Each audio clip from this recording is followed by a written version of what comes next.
Hello everyone, আসসালামু আলাইকুম। কেমন আছেন সবাই? আশা করি সবাই ভালো আছেন। তো আমিও ভালো আছি আল্লাহর রহমতে এবং আপনাদের দোয়াতে। তো একটা জিনিস আপনাদেরকে দেখাবো, আর দু একটা লাইন কিছু বলবো। হ্যাঁ, আপনারা একটু মন দিয়ে শুনবেন।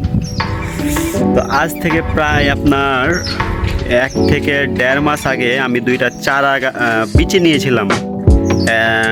একটা হচ্ছে শশার বিচি আর আরেকটা হচ্ছে আপনার মরিচের বিচি। হ্যাঁ, তো আমি যে এই কর্মস্থলে মানে যেখানে থাকতাম কাজ করতাম, সেখানে এক ভাই বলেছিল আমাকে যে এগুলো করতে অনেক পরিশ্রম করা লাগে। আসলে পরিশ্রম তো করাই লাগবে, কোনো কাজেই আপনার পরিশ্রম ছাড়া সফলতা পাওয়া যাবে না। সেটা হোক এই কৃষিকাজে হোক কিংবা বিভিন্ন ইত্যাদি কাজ, যে কাজই হোক না কেন পরিশ্রম করাই লাগবে। পড়ালেখার ক্ষেত্রেও পরিশ্রম করা লাগবে, নাহলে আপনি ভালো রেজাল্ট করতে পারবেন না।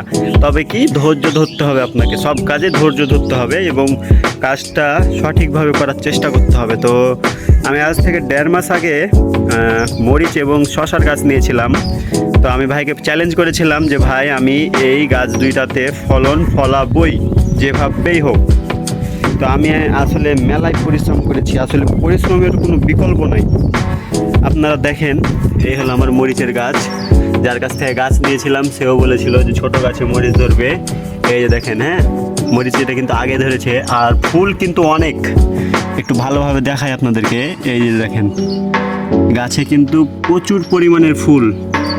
তো আমি এই গাছের এই বালতিতে প্রথমে মাটি দিই, তারপরে আপনার গোবর দিই, তারপরে মাটি দিই, তারপরে আবার একটু ছাই দিই, দিয়ে আপনার মাটি দিই। আর প্রত্যেকটা দিনই আমি গাছের পরিচর্যা করি, পানি দিই। সকাল করে আসে, সকালবেলা পানি দিই, আর মরিচগুলো দেখে যায় আর ফুলগুলো ফুটে থাকে। ঠিক আছে, আর শশার গাছটা আপনাদেরকে দেখাই, চলেন।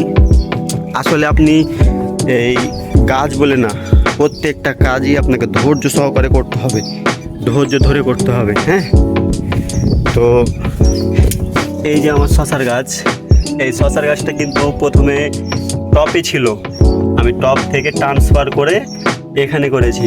তারপরেও কিন্তু ট্রান্সফার করারও কিছু নিয়মকানুন আছে, যেখানে সকালে করতে হবে, দুপুরবেলা করা যাবে না, গাছে পানি দিতে হবে, পরিচর্যা করতে হবে। তো এই জিনিসটা, এই টপটা আমি সিমেন্ট দিয়ে ইট দিয়ে করেছি নিজেই। ঠিক আছে, এত মাথায় নেশা উঠে গেছে যে আমি ফললেই ছাড়বো। তো মানুষ আমরা হলো পৃথিবীর শ্রেষ্ঠ প্রাণী। ঠিক আছে, আমরা চাইলে কি না করতে পারি। তো আপনারা দেখেন, এই হলো আমার শশার গাছ। আর শশাগুলো দেখেন, তাহলে বুঝতে পারবেন। এই শশা, এই হলো শশা, আর এই দিকে আরেকটা আছে, এই হলো আরেকটা শশা। আর ফুল তো দেখতেই পাচ্ছেন, অহরহর ফুল, কতগুলো ফুল দেখতেই পাচ্ছেন, কতগুলো ফুল। প্রত্যেকটা ফুলে কিন্তু হবে শশা। হ্যাঁ, তো এটাই বলতে চাইছিলাম আপনাদেরকে, সবাই ধৈর্য সহকারে কাজ করবেন, আল্লাহর উপর ভরসা রাখবেন, আর মানুষের সাথে ভালো ব্যবহার করবেন। ইনশাল্লাহ আপনাদের সফলতার যে পথ ওটা পাবেন। তো ভালো থাকবেন, সুস্থ থাকবেন। আসসালামু আলাইকুম।